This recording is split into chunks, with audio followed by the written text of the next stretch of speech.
All right, so I did a peer assessment checklist with different critical skill elements. Grade level outcome, performance, locomotor skills of balance, S1, K1. Obviously, each peer is going to assess each other and put a check if they do the correct critical skill element.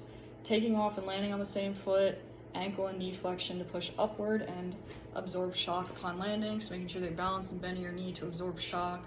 Arms push up and lift up for balance, and knee seldom straightens fully. You're going to do this on your non-dominant foot and dominant foot.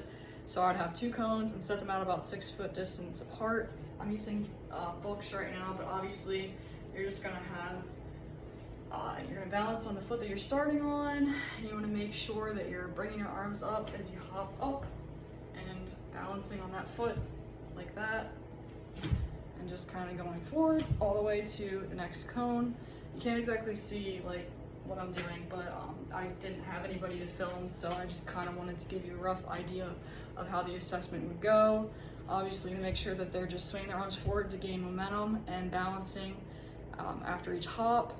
And yeah, you just want to have the peer assessing them from the side or the front so they can just get an idea if they're bending that knee, if they're taking off on that same foot and landing on that same foot.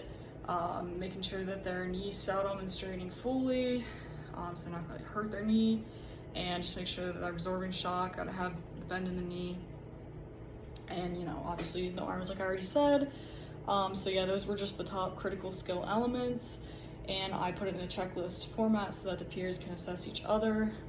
And yeah, that's basically all there is to it. Like, obviously I'll just have the cones, and you can use this for any locomotor movement. I just picked hopping because that's one that we're teaching in homeschool, so I figured it would just be best to do an assessment for that.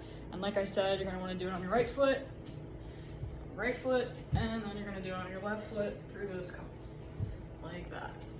And that's about all there is to it. So yeah.